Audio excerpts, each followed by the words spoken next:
You are listening to From Embers, a weekly show on CFRC 101.9 FM about anarchist and anti-authoritarian ideas and practice.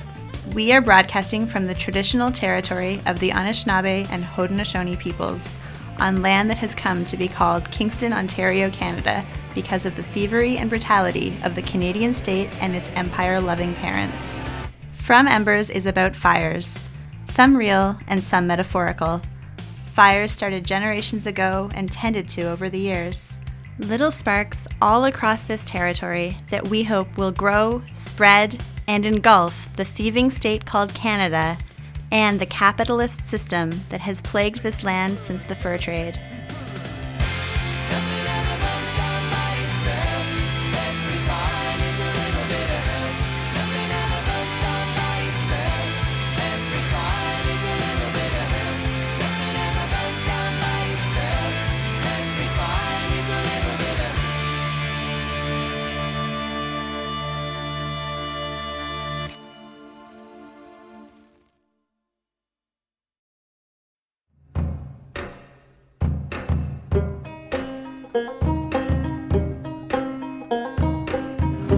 In this episode of From Members, we're talking about Fairy Creek, where mass direct actions to protect old-growth forest in so-called British Columbia have been escalating since August 2020.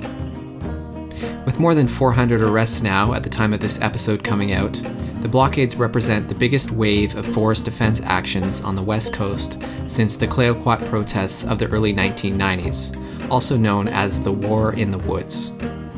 To me, it's remarkable the camps and blockades have continued on through the winter, during a pandemic, and a particularly intense wildfire season. In this interview, I spoke with an anarchist based on the West Coast who spent several weeks at Fairy Creek, and we discussed the context, culture, and politics of the blockades, the complexities of navigating competing claims to Indigenous representation, ways anarchists have been and could be participating, and the significance of Fairy Creek as a space of transformation and wildness.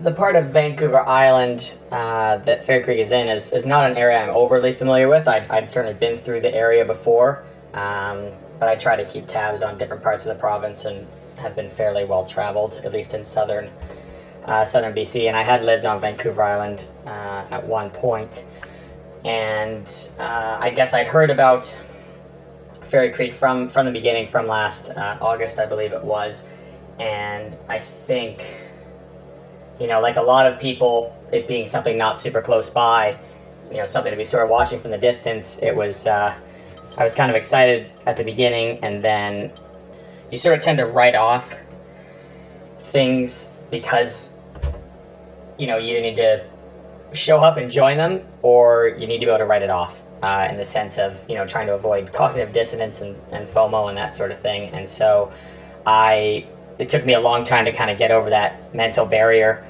and it wasn't really until the last 2 months that I was really starting to pay more attention, realizing that there was kind of a bit of a moment happening over there. I've been, you know, in the anarchist scene for a long time now, but, you know, my own nihilism and whatnot has kind of kept me from bothering to be too involved with things because I just didn't find them particularly interesting or enjoyable, and tended to just sort of, you know, prefer spending time in the woods and, you know, getting my anti-civ kicks in a more direct experience kind of way than hoping for something more organized. But I kind of had a moment about a week before I went to Fairy Creek where a switch sort of flipped in my brain. You know, things have been getting busy, numbers have been growing, and I just sort of had this moment of like, what the fuck am I doing? Why am I not there? kind of thing. And pretty quick after that, I started making plans to go.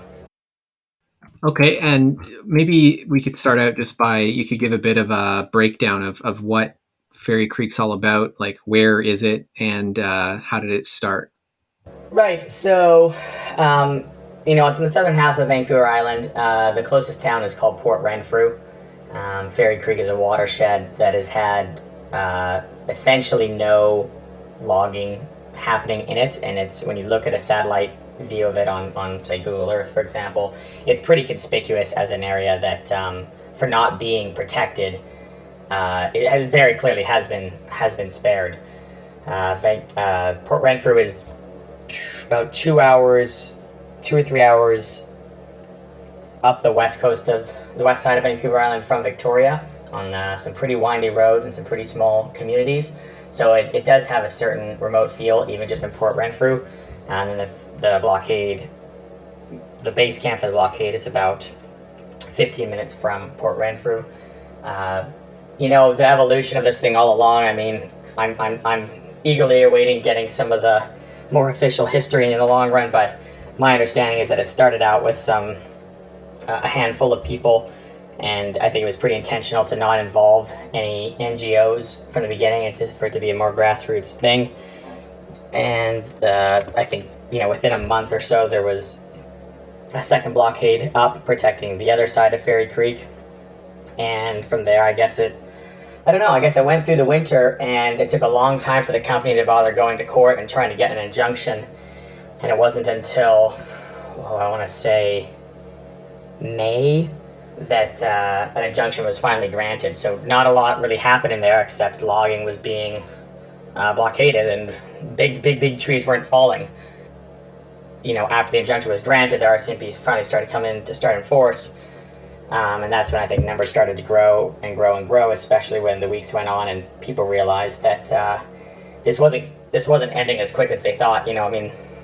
People I talked to, injunction is kind of one of the main weapons used by the state, and it's pretty effective in being able to scare people away from an area where action is happening. But they're now on, day 50-something of enforcement, and nothing's really slowed down. There's been high water marks and low water marks, but a lot of ground has been held.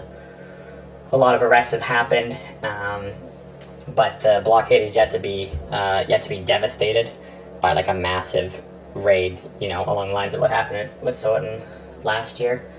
The logging on Vancouver Island, they were logging there very early in the colonial history. There are places that I believe are now into third growth logging, meaning it was, the natural growth was logged, it grew back, it was logged, it grew back, and it's being logged again. And meanwhile, there is still a very small percentage of intact old growth remaining, even outside of some of the protected areas like Pacific Rim National Park. Some of the types of trees, I think yellow cedar is the main one, especially at some of these higher elevations. There's also a lot of mountain hemlock, Douglas fir, and various other species. For example, the image I think a lot of people have seen that went pretty viral was a logging truck carrying a one tree load. The entire logging truck had one single big tree on it, and I think it kind of blew a lot of people's minds. And I'm just going to estimate that log was probably 7 or 8 feet across. And I think as much as that blew people's minds, probably around the world, that's not that big of a tree. A lot of the big ones are gone, but trees 10 to 20 feet have been found over the last 150 years, and there's still some pretty big ones around.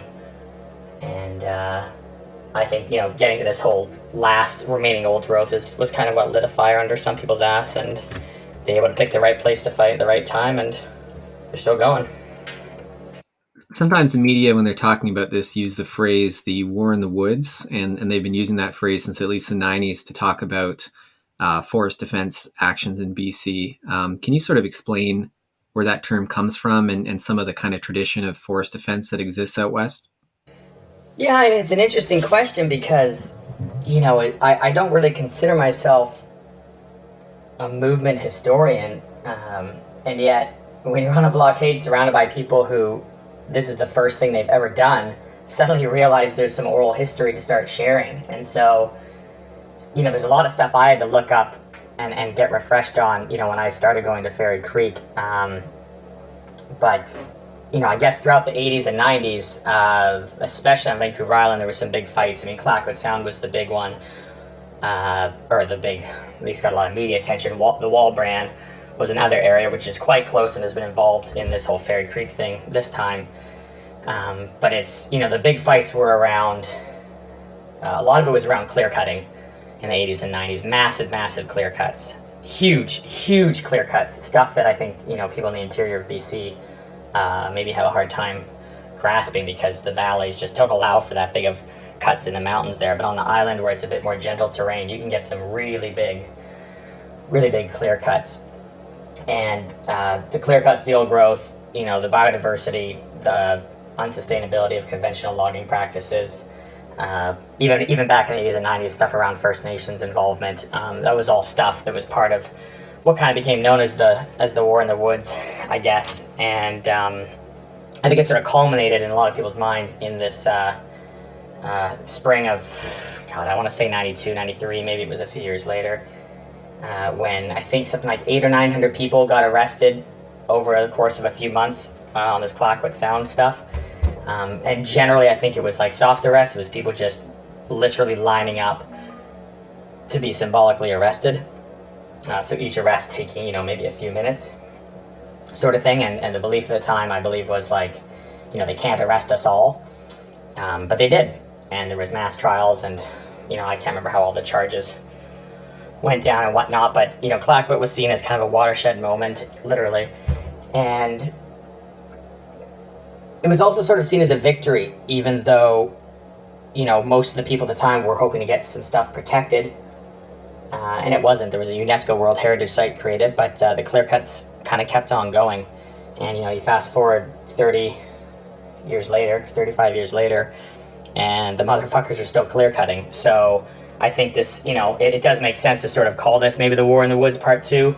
And I think early on I thought it was a bit of just the media kind of playing games, but now having been there and seen it and seeing the blockade starting to spread to other places, I mean, the name works and it sticks, and it's, and it's pretty brutal. There's, there's a lot of people in a lot of these towns who believe that conventional logging is an important part of their lifestyle, and some of them are willing to fight you over it. But so far, that kind of violence has been a lot less this time around than in the 90s. Fairy Creek is situated on Pachita territory, and some of the media attention is also focused on, I guess, an apparent dispute over whether the Fairy Creek blockades are welcome or not by the nation, and related conflicts over who speaks on behalf of the nation. Can you sort of break down some of the dynamics at play there to the extent that you're familiar, and sort of give us your take on how to best navigate them?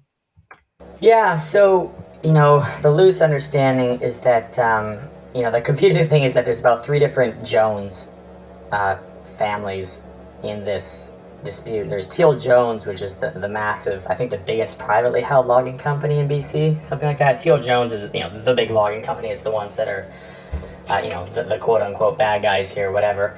Then there's Bill Jones, who is the quote-unquote hereditary chief, who is sort of the quote-unquote leader of the blockade. He is the one that's invited people to come in and help, protect the old growth. He is seen as a hereditary chief, but, who isn't a hereditary chief is sometimes up for dispute, especially in moments like this, when, how that torch gets passed on isn't always clear, especially, with genocide and all that. And there are other competing claims to that hereditary chiefdom as well. And on the band council end of things, there's some Jones there as well. I know there's a Frank Jones, and there might even be another Jones. That's something that's on the band council, I think, is the elected chief. And so, this is kind of going down familiar lines of hereditary chief versus elected chief stuff. I know that, stuff up with Unistoten was similar in that regards, and probably a lot of other places as well. So I think a lot of people be familiar with the Indian Act chiefs versus the hereditary chief stuff. The nation is a pretty small nation. I think it's no more than 300 people for the Pachita anyways. And, it's really, a lot of people claim to speak for, several different groups here claim to speak for the people of the Pachita, and it's, it's not like polling is being done or is necessarily possible. And I think in terms of navigating it, what seems to be happening is that people are just sort of picking their side and then finding an indigenous person who happens to agree with them. It's pretty straightforward for a lot of people because, maybe perhaps people like you and me, if we want the old growth logging to stop and you maybe want some clear cutting to stop, it's pretty clear whose side you're on here. And if you're part of a multi-generational logging family that thinks that logging is putting food on your plate, and you're pretty desensitized to ecological devastation and don't even know what the words truth and reconciliation even mean, let alone have a critique of it, it's also pretty clear whose side you're on. But when it comes to, settlers navigating this indigenous sovereignty stuff, I think it can be tough for people, especially for people with more liberal tendencies who really want to genuinely engage with this stuff but are just very ill-equipped, and what their concept of reconciliation means and looks like can be very strange at times. And so, there are potential divisions here possible in terms of the indigenous sovereignty stuff. There's definitely some tokenizing going on as well, but I think there's a pretty good coalition and overlap of interests around the Pacheedaht that support the blockade, and the settlers that are there to honor the sovereignty, but also fight for the forests. You'd mentioned that the conflicts with loggers were not as bad, perhaps, as they have been in the past so far. But can you sort of comment on how that has been going down in terms of blockaders and loggers, and whether there's any chance of connection there, or whether it's just a sworn enemy kind of situation? Yeah, I mean, it's something that's sometimes hard even for me to get a sense of where the general public stands on this sort of thing. I mean, I think a lot of people in general are, centrist enough that they kind of want to protect the trees, but they also think the economy is important, or, something like that. I mean, the way this blockade started was fairly, it was like they were talking about direct action. They weren't inviting the NGOs, and there was some great starts there that I think has been very important to note as to why this is still happening, going on today. But that also meant that there were actual locals there, even from Port Renfrew, a town of, again, a few hundred people. There were locals there involved, and I think they were able to sort of liaise with the loggers a bit and keep the tensions down and keep things, quote unquote, respectful. Whereas some people, I think, would have come in a bit hot-headed and stirred things up. And I think even to this day, till now, even in what are we, July, there's people that still think that the reason that this has played out in a way that has kept the loggers from getting more angry, with a few small ways of, well, we're not stopping all logging, and we're letting them go after second growth logging, or just various other ways that they've tried not to antagonize them more than necessary. And that's not really how you want to navigate that. Is tricky stuff, because I was just refreshing on some of the Ilaho blockade stuff from the late 90s, and I'm reading about a day where 80 to 100 Interfor, which is a logging company, Interfor workers showed up and beat the shit out of everybody there. Very few people, maybe less than 10 people, so 10 Interfor workers to one blockader beat the shit out of everybody and burned the entire camp down. And so that's kind of a bit of a nightmare scenario, I think, for some people in terms of how unpredictable that is. And so far, there has been arguments on video, there have been minor assaults, but there hasn't really been that kind of violence. And I think in this, this era of like alt-right violence, I think that certainly is something that's potentially on people's minds, those sorts of clashes. Yeah, I think that's a good segue to talking about how the blockade sort of organized, and I know you mentioned there were NGOs were not involved, or they were excluded kind of from the beginning to keep it grassroots. But can you sort of explain who the Rainforest Flying Squad is, and sort of how things happen, how things are organized and decisions are made? Yeah, I mean, I'll take a stab at it. It's as with a lot of related stuff here with Fairy Creek, it's, we're 11 months into this blockade that's happening, outside of cell range. So there is this definite fog of war situation that happens even, in a lot of places, in a lot of different ways. and my understanding might be incomplete, and I'm definitely open to being corrected, but the Rainforest Flying Squad, as far as I understand, was sort of created to do some of these pop-up actions in other watersheds outside of Fairy Creek, and so I think they started as wanting to be a bit more arm's length, not to confuse people, because Fairy Creek was focused on Fairy Creek. But at this point, until there's some good history written about after the fact, it seems like it's somewhat interchangeable at this point. That the distinction being that Flying Squad, as it sounds like, is moving around more and popping up in places, whereas Fairy Creek is just sort of holding down some of the original camps.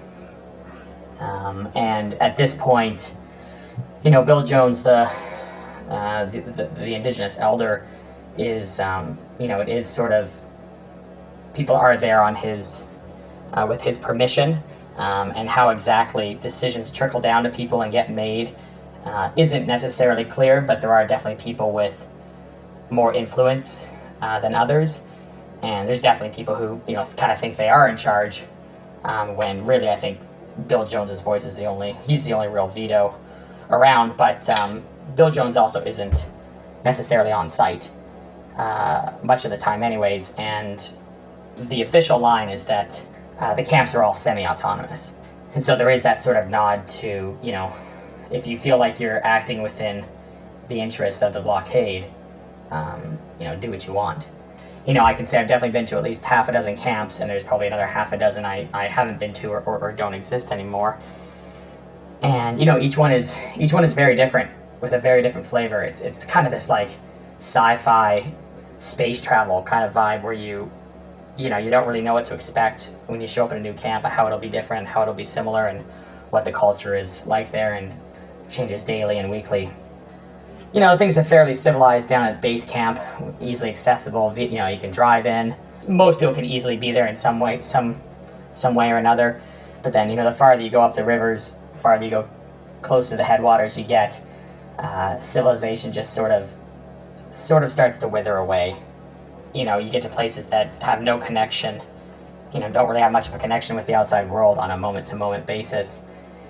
And, the idea that there's some sort of clear hierarchy, decision-making process happening that would be, kind of impossible. And that's, I think, largely celebrated in some cases. If there is very much this kind of General Assembly vibe, even at the base camp, where, like, if you show up and you've got an idea, throw it out there, and if people like it, they'll come and join you. And so that's super cool. There's not, even at the base camp, there's not that level of control being expressed where people ideas are being shot down by those in charge or something like that.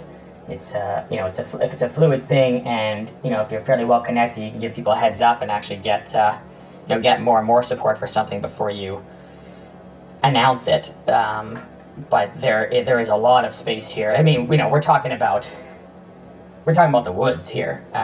It's a very three-dimensional space. There's the cops can't be everywhere at once. The loggers can't be everywhere at once, and neither can the blockaders. So you can kind of do whatever you want. And I think I haven't heard the phrase diversity of tactics talked about on the ground much, but I think there is this unspoken understanding of that if people don't want to be on the front lines and see police, they don't need to be. If people want to hang out and just cook for other people, they can. And these places are separated by kilometers, if not more, and so there's a lot of opportunities, and there's a lot of potential and possibilities that are present. And the decision making that I've seen happening at some of these more upstream areas, there's a lot of consensus without a lot of meetings. The meetings would be impossible because people are often spread out, and so things are fluid and dynamic and a little bit chaotic in a way that I think most of your listeners would find pretty refreshing. If people do want to find places that are a little more stable and just kind of holding space without necessarily actively contesting with the police or loggers, that's possible as well. There's just all sorts of things going on. Sort of the tactics that have been highlighted and shared over the internet that I've seen have mostly been, I'd say, from the nonviolent civil disobedience toolbox. So like lockdowns and flying dragons and tree sits, as well as these kind of symbolic mass arrest types of actions. Could you comment on how those have been playing out, and also whether there has been sort of other stuff happening besides the photos that are sort of most dominantly shared on social media? Yeah, so the social media that comes out of, say, the Fairy Creek social media accounts, it tends to dwell on certain aspects. It's this frontline lockdown arrest sort of situation, where hard blocks get built, such as dragons, Loraxes, tripods, and where the police will come in and just start, each morning, the police will show up and just generally start either dismantling the hard blocks by using an excavator or power tools, or with some of there's sort of an industry ban on logging at the moment in the last few weeks, which has been a bit of a wild card, and so with the wildfire hazard the way it is, some tools shouldn't be used. The police weren't using tools for a week, and we're just trying to sort of wait people out. People will even wear diapers and stuff, and it'll just sort of last as long as they can, either locked into the ground or up in a tripod or whatever. And regardless, at some point, whoever's the first hard block after the police line will, inevitably either be arrested, or at least that hard block gets dismantled. And that sort of process is what's being documented by a lot of the sort of media people. When I say media, I mean the sort of sympathetic, creative media types, not so much necessarily big media, although them as well when they show up. And so this sort of spectacle of somebody, speaking truth to power, or having their moment to shine, of they're the one, the cameras are on them, the police are trying to extract them, they might be singing songs, they might be crying, and all sorts of the full range of human experience, of course, that will be happening and be documented.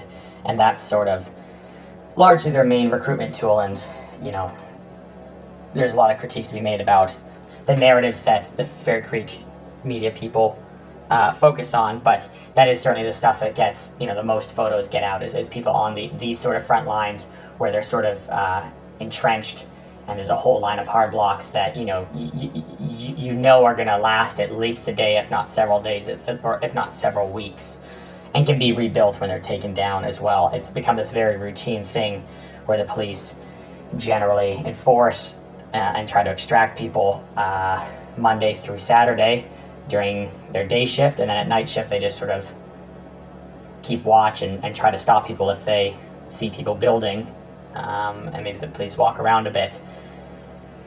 But that's sort of, that's kind of what the quote-unquote front line looks like. Like Waterfall Camp is a place people might have heard of, and that's what's been happening there, where it's been, most days of the last month, there's police there, and they've been able to mostly hold ground and sometimes take back ground and sometimes lose ground. But it's that sort of trench warfare kind of situation. And other actions that happen might be people doing a pop-up blockade, knowing that we're gonna install some hard blocks quickly in a covert mission overnight, and it'll look very similar otherwise. People will be there to be arrested symbolically, and I say symbolically, but part of the reason I decided to go to Fairy Creek was because I recognized that this is a step beyond symbolic arrest. This might be something that fulfills somebody's sense of identity for themselves, and there's some pretty mediated aspects of this when it comes to the police and politicians and all that. But it's also it does make a material difference when someone when it takes 1 hour minimum to arrest somebody, upwards of 2 days to arrest people. It really is costing, it's costing the state money, and it's costing the loggers money, and those trees do stand an extra day. So it's this weird thing where it's like, it's kind of not direct action in some ways, and it kind of really is. And that kind of there's this gray area there that I think people can kind of take it wherever they want. And so with these pop-up actions, it ends up looking largely the same, but there won't be a camp left around afterwards. There's also other actions happening that are related to, like I've heard of gates being had grinders taken to them to open up gates that were locked, for example. I think that's a pretty good example, because officially the movement is not is against destruction of private property, and a lot of people that are at the blockade would probably say that as well, and a lot of people wouldn't want to see police equipment damaged or locked down to as well. They wouldn't want to see equipment locked down to. Some people want very non-confrontational atmosphere, even though it's a confrontational atmosphere when the police are there every day. But there are things happening. I can think of several examples, the gate one being one that I'm at least willing to say out loud, where these things are happening, people are taking these actions, and it makes a material difference, and not everybody finds out about it. And if it makes a material difference and people do find out about it, maybe they think twice about whether they were opposed to it. And there's a lot of little examples here of skirting that line of what is and isn't okay as far as peaceful protest goes. But I guess the other example I can give is that people very recently locked down to police vehicles, or locked down around them so the police vehicles were locked in. That's happened on several occasions where the police vehicles could not move. And I think that there is this sort of, the discourse is sort of changing around what isn't acceptable, and there seems like there's a lot of space here for both diversity of tactics and also just pushing that kind of like property destruction narrative. And so I haven't personally heard about pretty higher levels of monkey wrenching happening, i.e. machinery being attacked, for example, and I think it's entirely possible that that's happening. It's hard to say, but there's a lot of forest, and there's a lot of old growth, and there's a lot of different roads in there, and there's a lot of places you could go without running into the police, and so, or media, and so I wouldn't be surprised if all sorts of things are going down. And are people mostly coming back to the camp after they get arrested if they do participate in like a lockdown, or are courts imposing pretty intense conditions on people after they get arrested? Yeah, this is a real funny one, and this is having a pretty big impact here. The standard, whether or not you sign your undertaking at this point after you're arrested, the conditions, unless it's a catch and release, which is also fairly common, when people are charged with civil contempt for their lockdowns, their conditions do also usually state that they're not allowed to go back to TFL 46, which is Tree Farm License Number 46, which is the area in which Teal Jones kind of has the rights to be logging. So it's a fairly big area, but there's also old growth outside of that TFL as well. But people are not allowed to come back in, and yet they are coming back. And sometimes people will be back at the same camp they got arrested at within a day. And I think there's this sort of feedback loop where people are kind of tentative about being arrested, but they see the arrests happen, and then they see the person come back later, and the person still is there and excited and wants to be part of it.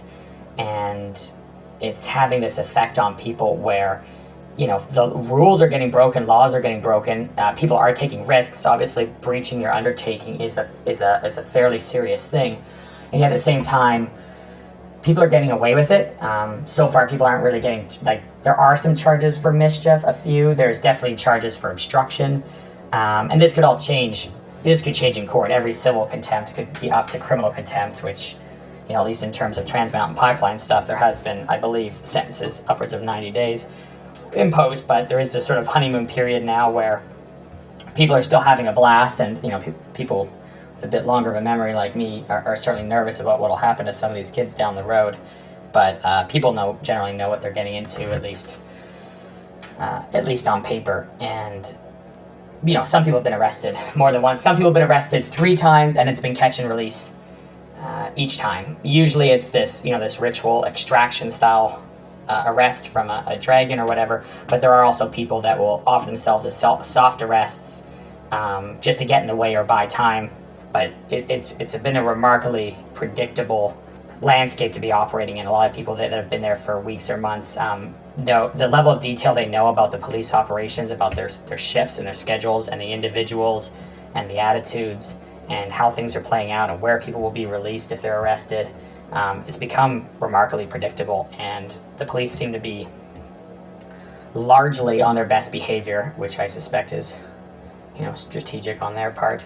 It's a funny thing where it's great that people are getting some exposure therapy and getting desensitized to some frontline stuff. On the other hand, I don't think a lot of people are getting radicalized by their encounters with the police, which is something you often see during other movements when you see police brutality and start to connect the dots. I don't think that kind of police abolitionist messaging is that strong at Fairy Creek because, well, the cops are fucking up and they are doing some shitty things. It's not really headline grabbing stuff for the most part, and it is just this relatively predictable landscape. I mean, the police are not generally chasing people into the woods.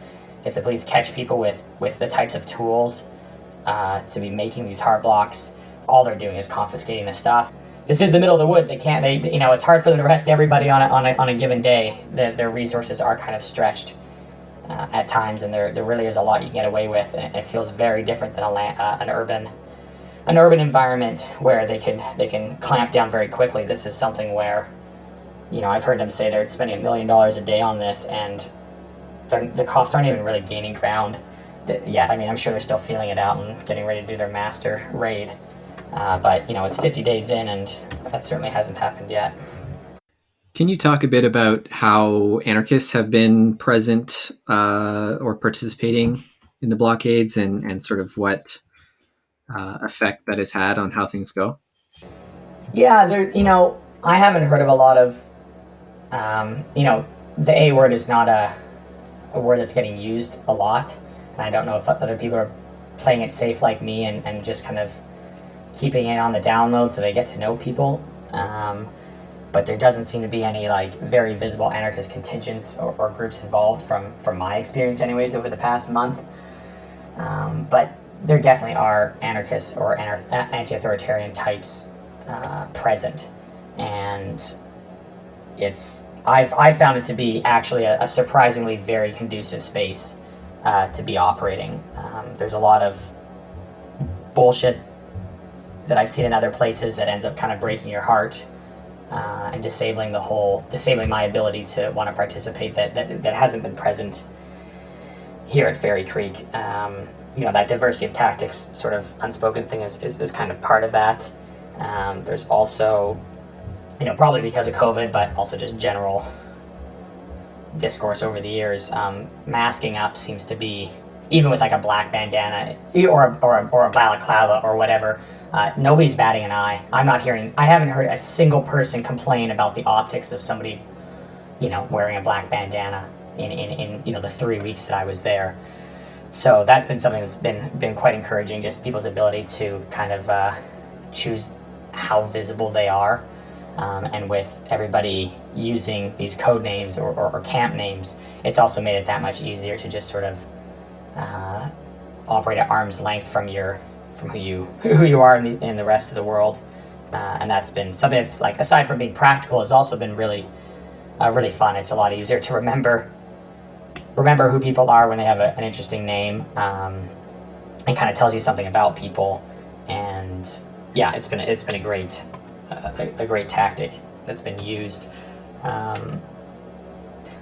Like I said, there is a lot of sort of consensus style decision making. There is a bit of a sort of de facto spokes council feel. There's definitely mutual aid vibes, even if people aren't calling it that. Free association. There's a lot of these principles are present, even though things don't seem to be explicitly anarchistic. And so I just haven't felt the need to grill anybody about their politics, because I just assume I'll probably be disappointed that they are actually fairly liberal, and yet a lot of this stuff is fairly leaderless at each camp, and so you can sort of operate according to your own politics without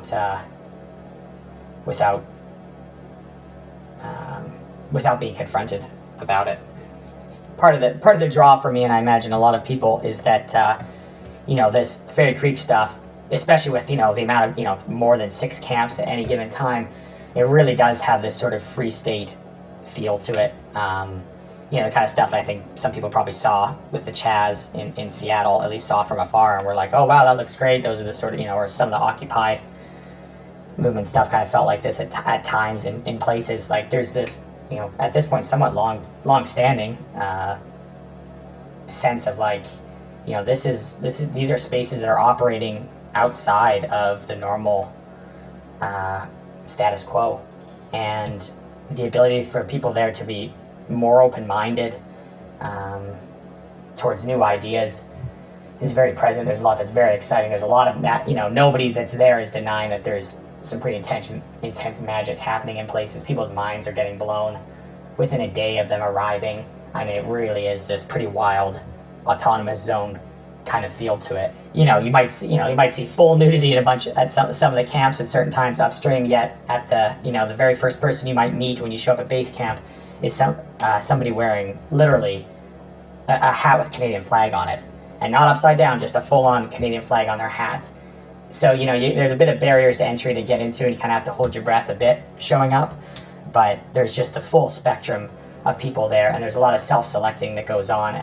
When we were speaking about this before, you'd mentioned something about just how the openness of the space and specifically kind of the way security culture interacted with that. I was wondering if you could share that.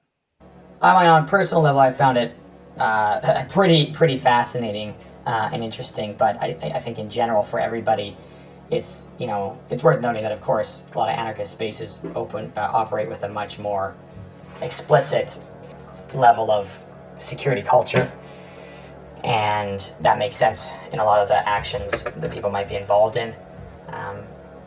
Fairy Creek is kind of the opposite in that it's builds itself as a very open movement. It's family friendly to the point where there are kids running around, and kids that are kind of have this like free school kind of vibe to them, where they're just there for months on end and they're not attending regular school. There's people with dogs there. There's old people. There's a fair amount of diversity in the demographics, that are present, and that's something that's I think they've been able to achieve by people feeling empowered and people feeling like they can trust people and are encouraged to trust people, and that's I think why the numbers have stayed so high. And for this game that they're playing with the nonviolent direct action stuff of people being arrested every day, you need that steady flow of arrestees. And as skeptical as I am of that game, I recognize that it's working here in a way that's not worked anywhere that I've personally seen or even really heard of. And when you go to the General Assembly kind of stuff and see that there's new people showing up every day, putting up their hands, willing to be arrested, willing to do night missions, willing to risk things in various ways, you can really see how this numbers thing of more people feeling welcome seems to be paying off. And it's a fairly low level of criminal activity. I mean, like I said, that there is still the possibility for being charged with mischief and obstruction and civil contempt, but most of the stuff isn't really. There's nothing above ground happening beyond that, and so this open security culture really kind of works, especially because so many people. This is their first rodeo. They're not going to respond well to being told that there's all this privacy increasing technology they should be using, or that you don't ask people certain questions or whatever. It just sort of seems unnecessary, the way that things play out there. And there are a lot of people that do understand that things are on a need to know basis and might not be asking certain questions, but one of the assets of this movement is that you can show up and 2 hours later be trusted enough to bushwhack through the woods in the dark, past cops, carrying bags of concrete to make hard blocks with people you've never met. And it's this pretty wild situation, and security stuff can be very important at times in different places, but for here, I think most people would tell you that, like, look, if 1 in 20 people is an infiltrator, the odds are still in our favor. There's just so little that saboteurs could be accomplishing, and that might change. And there definitely is, of course, very real possibilities that I can imagine of infiltrators being very effective in trying to disrupt things. But so far, it's been a fairly limited number of events where that sort of thing is happening. And so seeing how open and trusting people have been has been, I think, is life-changing for a lot of people. But even for me, having been through multiple different movements and stuff like that, I've really learned to appreciate it, because it's already hard enough for people to show up in the middle of nowhere. Maybe they're not very confident in their wood skills and they don't know people. And if you just start getting grilled at the front gate about who you are, it's not a very encouraging feeling, and people might just kind of freak out and leave. But people showing up and feeling welcomed, and nobody being shamed about whether they need to be arrested or not or any of that stuff, just sort of like, hey, show up and pitch in wherever you want, I think it really is blowing people's minds. And I think that for those who are only used to a very intense level of security culture, to come and witness this, and just sort of reflect on exactly where we do draw our lines around security culture is, I think there's a lot to experiment with here and directly experience and be processing. In June, there was an announcement about a 2-year deferral on certain logging activities that was celebrated by some as a victory, and while others have said it's not a victory. Can you explain what that means and what effect it had on the movement? Yeah, there was an announcement by the province that the government had reached an agreement with 3 of the local First Nations, so the Pacheedaht, that are most central to this, the Dididat, and also the Hawaiiat, I believe is how you say it, where the old growth logging in some places was to be deferred for 2 years while the nations put together their own plan of quote unquote sustainable logging. And it's, the devil's in the details with this stuff. There's a lot of loopholes in there, and there's definitely history to be aware of. But the long short is that, number one, the cut blocks in question are not generally being deferred. Maybe a little bit of them, but certainly the stuff around Fairy Creek, none of the cut blocks that are being blockaded were dramatically impacted by this deferral stuff. The deferrals were deep inside the watershed, whereas a lot of the cut blocks were sort of outside the watershed, because this Fairy Creek rainforest, as it's being called, is the contiguous. It's like there's this big blob of old growth, and it spills over from Fairy Creek into the neighboring watersheds. And so when they say Fairy Creek has been deferred, what they're talking about is stuff that wasn't really on the cut block, on the chopping block anyways, because it's just too far in there to have been, in the next 2 years of logging, for instance. And so there was stuff deferred at Fairy Creek. There was some stuff deferred at Walbrand, which I can't speak to as much. That's kind of outside of the scope of what I've been paying attention to. But there's also stuff where, the nation has agreed explicitly in the past that they're not allowed to even speak out against logging. They've explicitly asked that any logging that has already been approved be allowed to go ahead with. The deferral does not cover road building leading to cut blocks.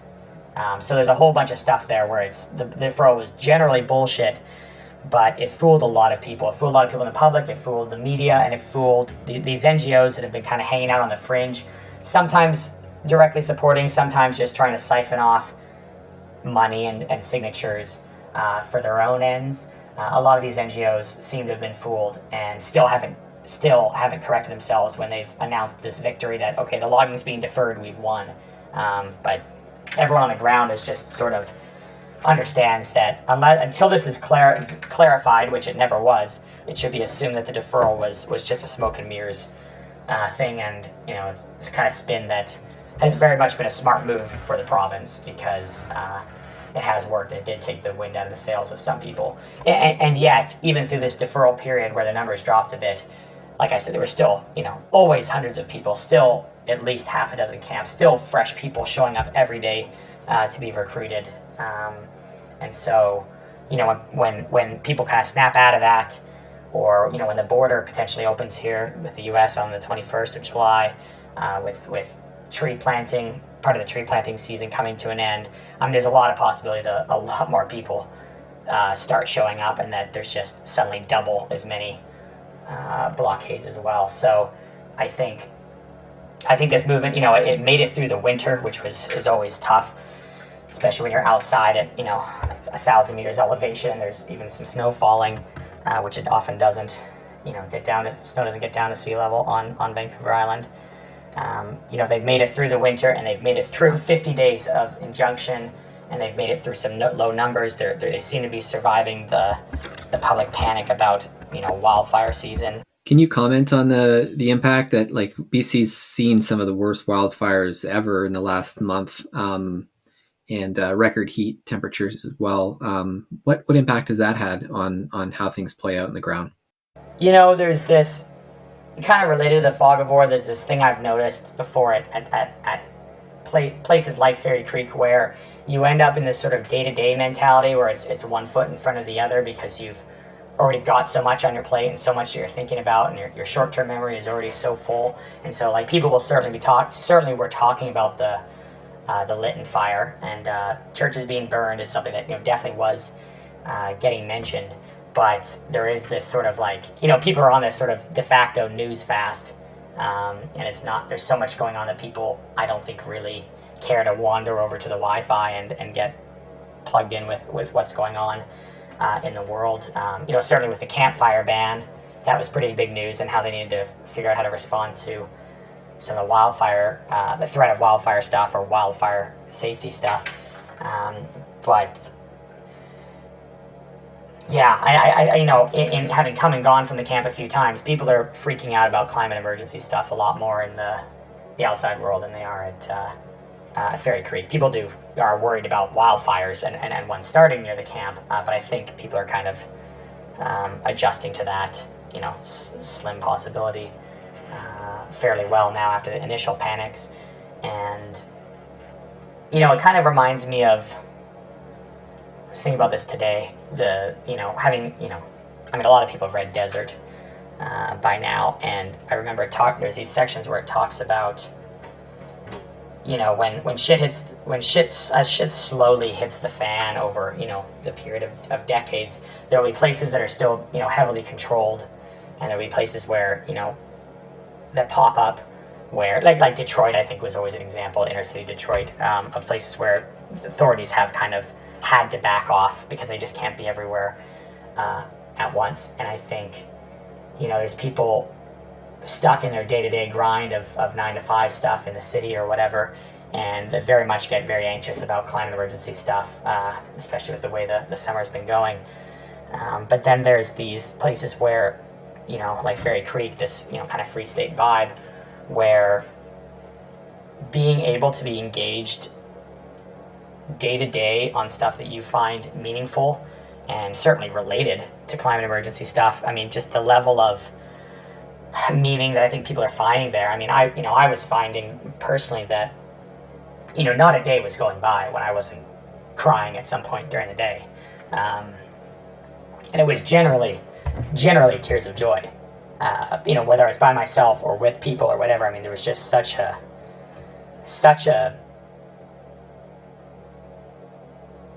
excitement in the air, and such a break and a rupture from daily life, that I think, it's the kind of place that this is where I would want to be if shit's going down in the outside world. And it's a place to kind of be able to put one foot in front of the other instead of just being in the news cycle. And so I've been pretty happy there, where, like, the topics of conversation at Fairy Creek is not, necessarily on the latest what's trending on Twitter. It's more about just thinking about daily strategy and tactics and how people relate to each other, and just people, helping each other get their needs met. For people who are thinking of going there, who are inspired, to hear about this, or already thinking about it, I understand the situation probably changes week to week, but how do you go, and what advice would you have in terms of what to bring, and in what kind of mindset to kind of go with? Yeah, People can go on the website. There is a sort of camp manual that people should be aware of, just to sort of see the vibe that's getting put out there with in terms of respectful behavior and whatnot, and that can kind of bring you up to speed. I found personally that some of the coordinates provided on the website, where you can kind of plug it into Google Earth and start to get a sense of the landscape, was really helpful, just to understand where some of the different public camps are. And then somehow finding a way to network with people and get somebody on the phone if you can, and just ask some of the questions that are lingering about, what do I pack, what do I bring, what's the latest, what are people going to think about this, will this need of mine be met there. I found that really helpful myself. I'm quite grateful to the people that were able to talk to me. But I think, as of this week, I would think the mindset to have going in is to show up, be prepared to want to stay for longer than you had planned. There's a big carpooling signal thread. People can find rides in there. You can also show up and be fairly confident your car is not going to get towed that week or anything like that. So car camping is possible. But for people that want to get in a bit deeper and further away from civilization, showing up with some of the basics of a big backpack, tent, sleeping bag, sleeping pad, would be sort of the big items. Water bottle, maybe just a little bit of food. I was there for 3 weeks, and I almost entirely ate food that was, there's very much a food not bombs style situation there. You don't really need much of your own food. It's just nice to have some backup snacks.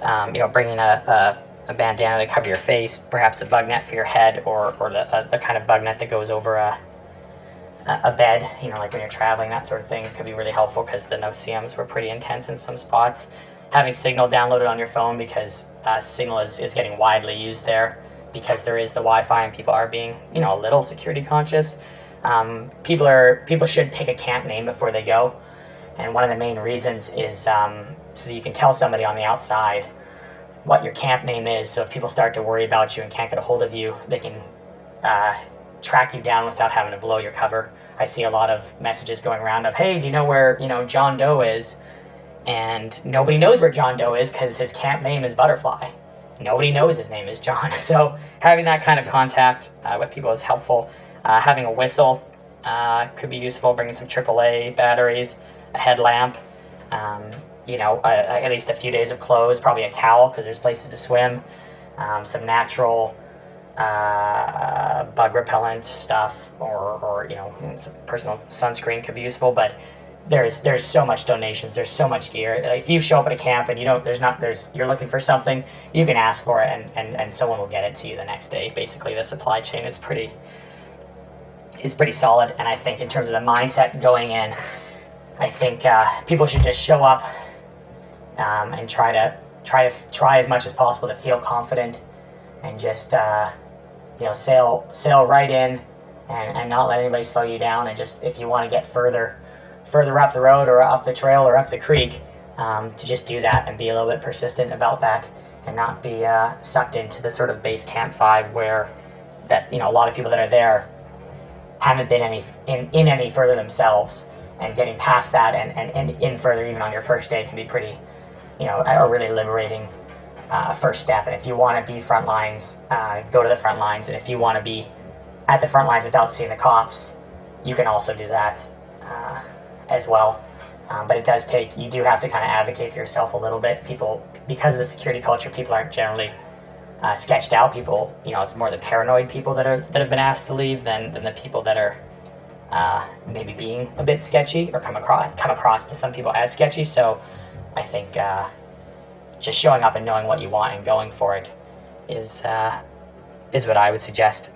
I have seen people be surprisingly good to each other, and in my time there, I saw very little bullshit around misogyny, racism, stuff like that. People are not getting bogged down in conversations of cultural appropriation every 2 hours, and yet there are conversations happening about what does reconciliation mean to us, and whatnot. And so it is a space that I think, as far as someone in my shoes who does not deal with a lot of being marginalized personally, so take it with a grain of salt, but it seems like people are able to a lot of people are able to feel relatively safe. And like I said, there is quite the diversity in people there. There is a lot of representation from BIPOC, queer, Indigenous people, for sure.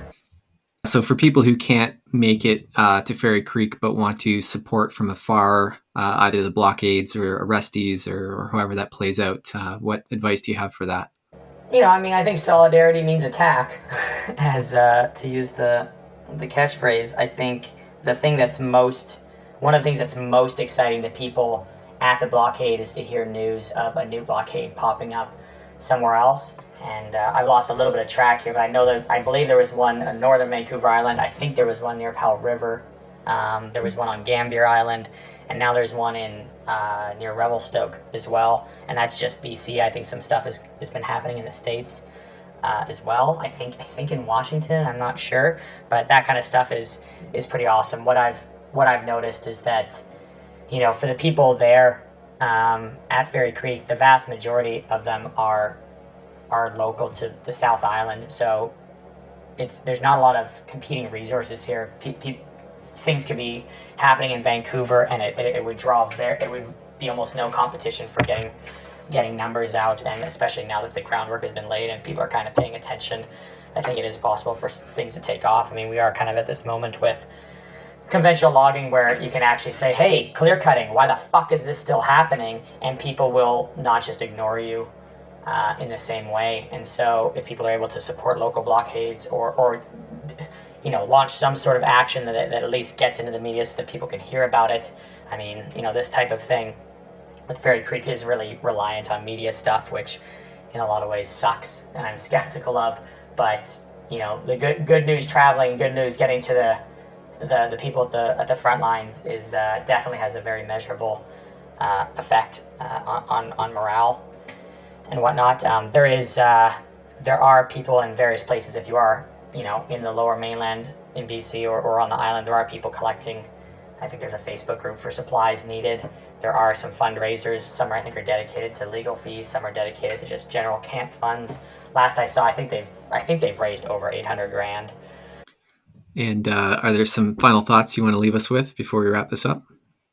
Yeah, sure. I mean, this has been a pretty, of course, a pretty big experience for me. I think my first real, despite having the politics for longer, my first real on the ground experience with these types of moments of rupture and excitement was probably about 10 years ago.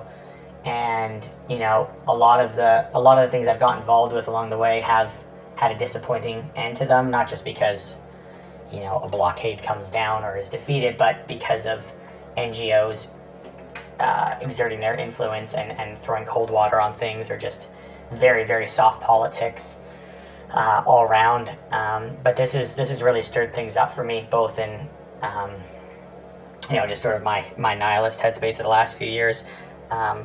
Finally showing up at Fairy Creek is I wouldn't say a lot has fundamentally changed for me, but it's shaken up a lot of sedentary thinking, a lot of my thinking that was kind of becoming black and white. And I can really acknowledge now how these types of things really do take all types of people, and that there is really a lot of space for interesting things to happen, even if the official lines are discouraging that. And so it's been, I think for people that feel a bit cynical and jaded like I have, this has been a really exciting opportunity to jump back into a pretty wild space, both wild in terms of the human element, but also wild in terms of being in the middle of the woods around some big trees. It's been really awesome, and I'm very glad I went. And I think a lot of people who can at least are able to show up and feel a bit confident about showing up can really hit the ground running.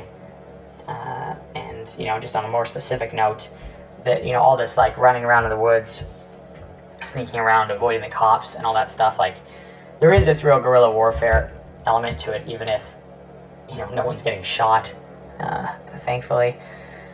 And just getting this a lot of firsthand experience with this sort of asymmetrical warfare stuff is really really instructive and interesting, and really lot to think about and process. A lot of things to sort of practice about how how to relate to people and how people respond to certain ideas, and watching the state and how it reacts is really valuable stuff. I'm pretty excited about how many thousands of people are going through Fairy Creek and having these pretty intense experiences, and what that might mean for years to come. Hopefully, shaking up a lot of the politics here.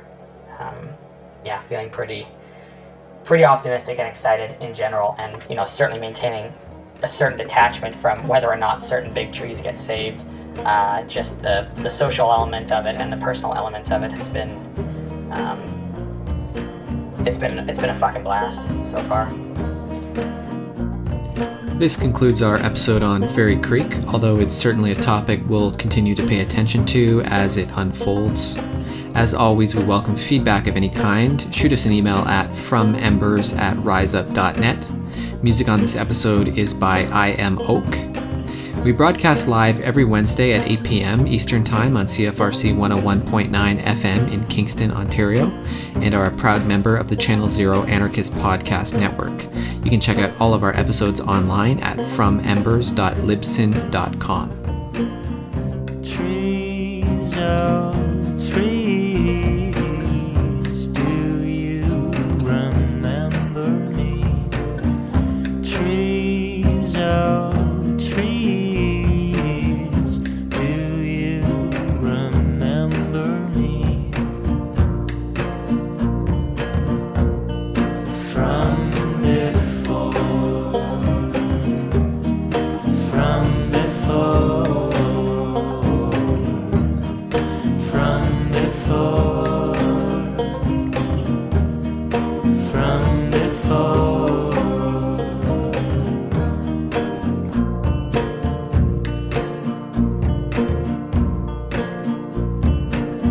And birds, oh, birds, can you recall my songs?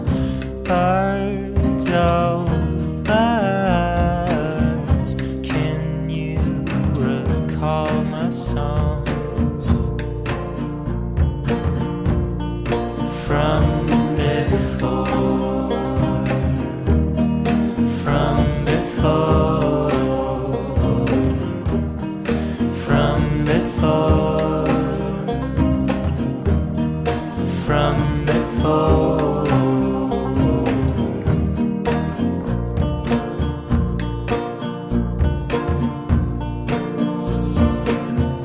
Fire, oh, fire, I can still feel your warmth.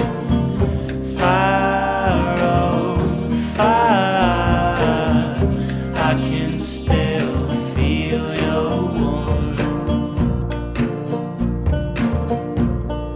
Like before,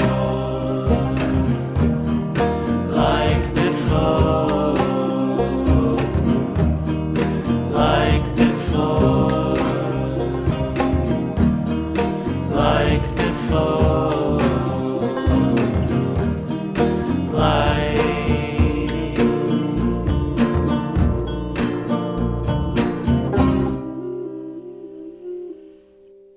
Silver Threads, Still Walking, Still Waking is co-hosted by me, Carla Bergman. And me, Eleanor Goldfield. This is where we interview long-term organizers and radicals about their watershed moments, what they've learned along the way, and how they maintain their hope on this path, dreaming and building emergent worlds for a present and future anchored in justice and freedom for all. Because there are forks in the road, but they all lead us home, to the fight, to the build.